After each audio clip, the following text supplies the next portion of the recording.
Biggest news the drive-bys would have us believe today is the fact that the special counsel Mueller wants to question Donald Trump.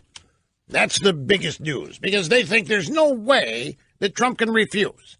And they think that Trump cannot avoid lying. Trump lies when his lips move. And therefore, Mueller could get a process crime, and we might be able to get rid of Trump before the end of the year. That's their dream. All of it predicated on Trump sitting down for an interview with Mueller. There are conflicting opinions on whether or not Trump has to talk to Mueller, whether he should.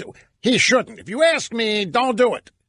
I don't care what format. I don't care what circumstance. Just don't do it. There's nothing to gain, especially if they're off the collusion business. There's nothing to gain by talking to Mueller.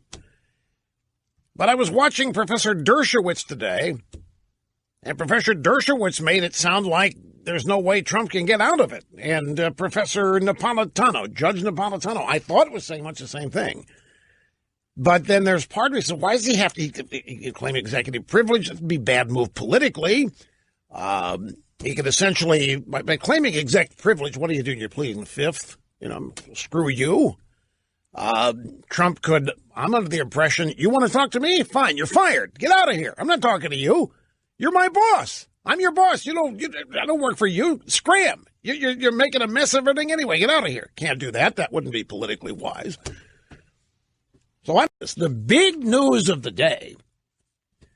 No, we're going to circle back to it today. I don't mean you can keep the callers. We'll get to them. But the big news of the day, according to the drive-bys, is that the independent counsel wants to question Trump.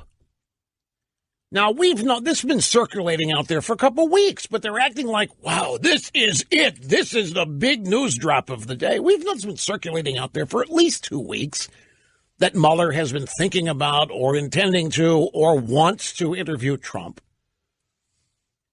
And what we learned today from the drive-bys is that Mueller apparently wants to ask Trump about the Michael Flynn situation and the firing of Comey. Now, if that's true, and that's a big if, but if that's true, it indicates that Mueller is on to the collusion or onto the obstruction portion of the investigation and may have set aside the collusion angle, meaning the allegation that Trump colluded with Putin to steal the election from Hillary. Now, unless the media is purposely misleading here, it would seem to be that if that's what Mueller wants to talk to Trump about, and not collusion, it would make sense there wasn't any. I mean, everybody knows by now. Everybody knows. You won't find the drive-bys admitting it point blank, but everybody knows that whole gambit of the Trump dossier and Trump stealing the election by working with the Russians, there was never anything to that. It was an attempt. They did their best to make it a real thing. They did their best to make people believe it. They did their best to force Trump out of office and people leave his employ and so forth. But it's clear the only indictments have occurred against people not anywhere near that time frame. The Manafort indictments for 2016, this is nothing to do with collusion. Now, in my layman existence here, I mean, I know a little bit more about the law because my dad was a lawyer and my cousins, uncles, and stuff were judges. And I know a lot of big-time famous lawyers now. But I would not profess to be a legal expert. It seems to me that this is a process crime perjury trap. And if I were Trump's lawyers, I wouldn't let him get anywhere near this. In the first place, Trump improvises as he goes. If the interview is just with Trump and his lawyers in a relaxed setting with Mueller and his anti-Trump investigators, that's one thing. But if it's a grand jury appearance, which I don't think it is yet, but if it's a grand jury appearance, then Trump's lawyers can't go in there And you tell one little lie in there and you are done. You're under oath and you have no assistance. You have no aides. You have nobody in there that can help you. You have nobody in there to tell the prosecutor he can't ask the question because the prosecutor owns the grand jury. So, no, you don't do that. If it's just an interview, this may surprise some. If it's just I say relaxed, if it's just an interview in somebody's office and you have Mueller and a couple of his investigators and Trump and his lawyer, even if the session is not formally under oath, they can still circle back and get you for lying to them if they think that you have, even though it isn't under oath, if you agree to this kind of a sit-down. So Mueller wants to ask Trump why he fired Comey and why he fired Flynn. You can see what kind of trap this. Trump doesn't owe anybody an explanation on this. But there are still people who think that they can force one out of him.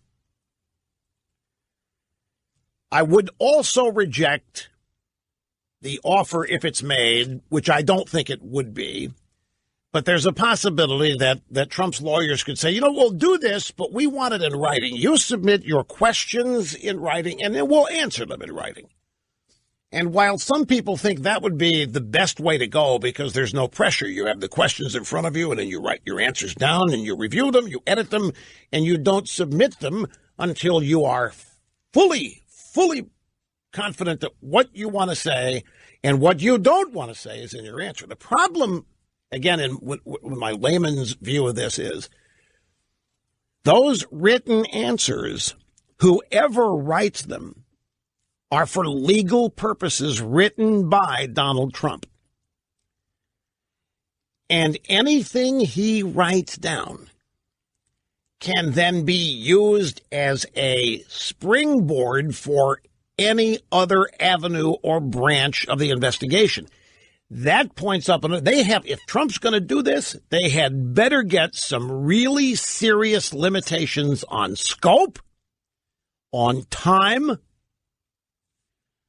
Okay, you want to talk to me about Flynn and you want to talk to me about Kelly, but we're not talking about the dossier. We're not. They can try to set the parameters. I just think it's a rotten idea. It's just a perjury trap. It's even if, and this is the benefit of the doubt, but even if Mueller's not setting it up as a perjury trap, it still is one. They don't have anything on Trump colluding with the Russians. And even if they did, that's not a crime.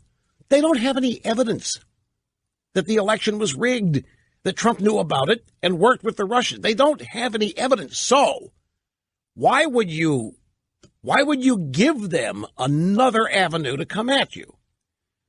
Which is, of course, this obstruction angle.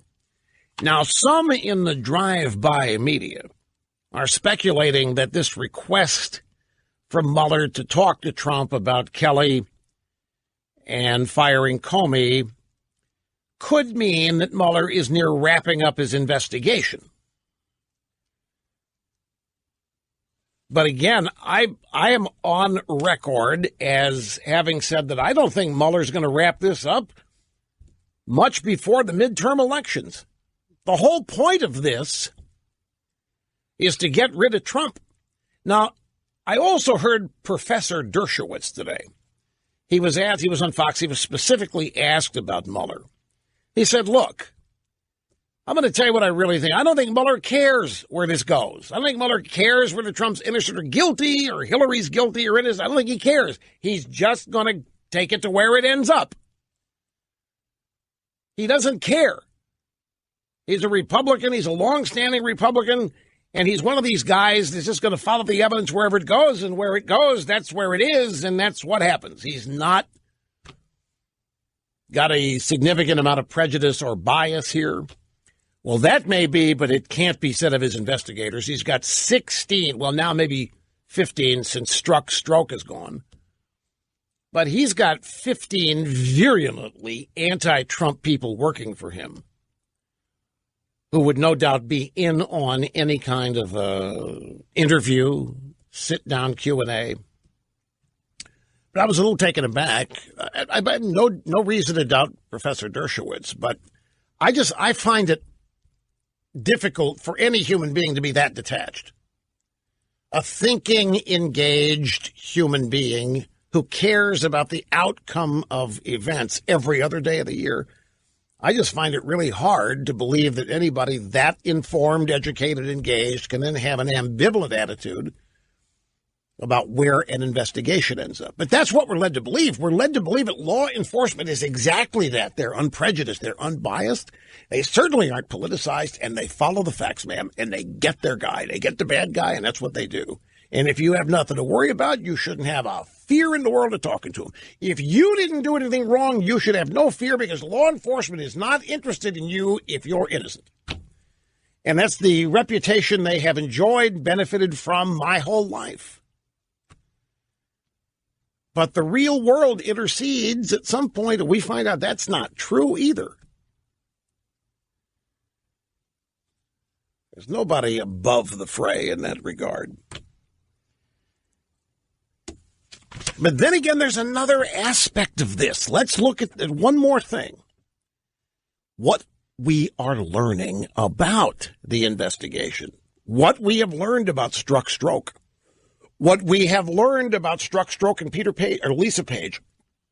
What we have learned about the involvement of Comey. We have learned about the corrupt nature of this entire investigation. We have learned that the deep state made it all up. We've learned the deep state used a phony opposition research document, more than likely to secure a warrant to spy on the Republican presidential candidate and then the Republican presidential electee and then the Republican president. We know that this all happened. We know that Obama was culpable and involved in making sure Hillary wasn't indicted. We know that there was collusion between the Hillary campaign and the Russians by way of Fusion GPS. It could be, and this is a way out there example too, it could be that Mueller might decide to wrap things up quickly because of how close other investigators are getting to what his investigation has been doing. I mean, there are now legitimate calls for a second special counsel to investigate this one. That's how out of hand this has all gotten. This is how corrupt this entire process has become. And so it's way out there, but it's possible that Mueller might want to wrap this up just to limit what else anybody learns about it going forward, especially if they don't have anything on Trump-Russia collusion and if they're searching for process crimes. But one thing I do not doubt, and this is what I want to leave you with in this. So there's one thing I do not doubt, folks. I do not doubt that the original energy and desire to deny Trump the presidency and then to destroy his campaign, destroy his transition, and destroy his presidency. In other words, the effort and the energy put into it to get rid of Trump has not waned in any measurable way. It is just as intense. The people involved want to get rid of Trump today as much, if not more, than they did when all this began. There has been no let-up, in my humble opinion.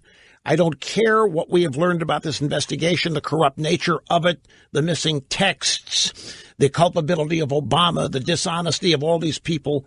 It hasn't fazed them. They still view themselves as in charge. They view themselves as in control, and I think they view themselves, I'm talking about these deep state people, they view themselves as untouchable. They don't think we can get to them. They don't think that they're actually going to, even if they get caught, nothing's going to happen.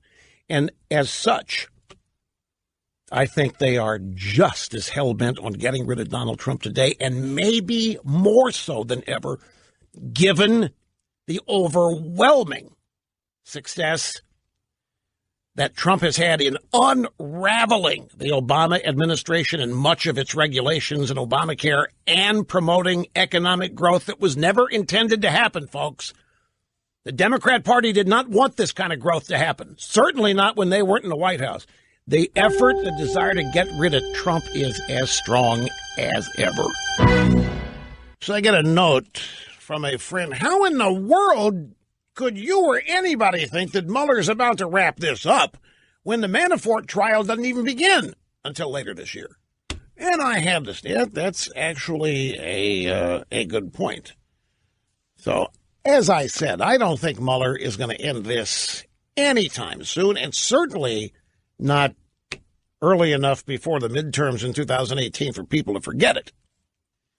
Because, and I cannot emphasize this enough, the way the public consumes knowledge about these investigations, keep in mind, folks, that at least half of the country doesn't know about Strzok and Lisa Page, and they don't know about missing texts, and they don't know about all of the corrupt allegations about this investigation. They don't, because their drive-by media is not reporting this. And don't doubt me on this. You know, you who listen to this program or watch Fox News, you are fully informed on things about this investigation that whatever percentage of the country that watches the drive-bys literally have no idea. They don't know there's any controversy in this investigation. They don't know that there are missing texts from a very crucial period. The only way they might know is if they read Trump's tweets about it, and they think Trump's insane. So while you might get the impression this thing's winding down, there haven't been anything found, don't doubt. These people have not stopped, and they're not going to stop throughout the rest of this year, doing everything they can to get rid of Donald Trump. Do not think anything other than that. I just had a note. Do you see the headline on Drudge? I said, yeah, I see the headline on Drudge. Headline on Drudge is Congress tightening noose on investigation. Collision course. And what this means is that members of Congress, we've got the memo, remember? We've got the 4-page memo. Trump is thinking about authorizing the release of the memo. The memo, which has been seen by every member of Congress. I've talked to a couple of them who've seen it. They say it is bombshell. They say it is scary. They say it features the kind of authoritarianism that you would never believe possible in this country. I want to reemphasize a point that I just made.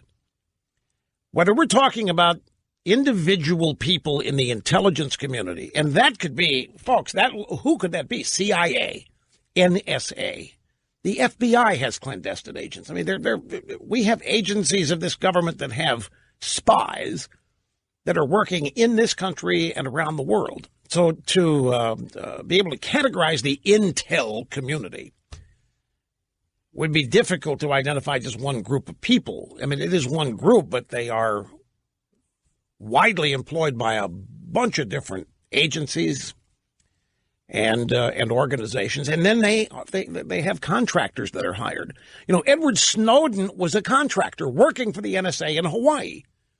He was not a hired, salaried employee. He was a contractor, and he ended up having access to all kinds of data. We know how that went. The point is, these people. And I'm sure Strzok, I'm sure Lisa Page and Peter Strzok and all these people on Mueller's team, they think they are untouchable. They think nothing is going to happen to them, no matter what is discovered. But they don't think that what they're doing is going to ever be fully discovered or exposed. They're not quaking in fear as each day here goes by, as Congress seems to be getting closer. And you add to this that over 40% of the country doesn't even know about this because none of this or very little of this is being reported. But these people, collectively and individually, really do consider themselves way above the fray of all of this. They may as well be atop the Eiffel Tower looking down at all of us ants scurrying around down here, and we don't know how to get up to where they are, and therefore we can't identify who they are. But I'm just telling you attitudinally, in terms of arrogance and confidence in their minds, there's nothing. Look at Strzok. Stroke, whatever. The guy was discovered to have been having an affair.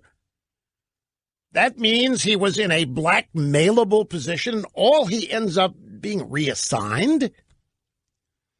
And all the Bruce Orr, same thing. He was found to be culpable, and his wife in a compromising position working for Fusion GPS. Obvious conflicts. Nothing happens to these people. They're protected, and they know it. And while they covet and harbor this confidence and this cocoon-like safety of ever being held accountable, they continue their work of undermining whatever it is they want to undermine to achieve what they want to achieve. These people are not elected, and they're not accountable to anybody. We don't know who they are. We know them by terms, deep state, the intelligence community, what have you, but we don't know who they are. We don't know who their bosses are. And so the effort that they have engaged in, that could be exposed. And the techniques that they have used to try to undermine, if this is the case, a presidency, at some point could be exposed. But unless they happen to work for a Republican, they're never going to be identified, and nothing is ever going to happen to them. They're going to be protected like Dan Rather was protected after he got caught making up a news story about George W. Bush. This is why drain the swamp, and Trump's pledge and promise to do it remains something that's very important to do.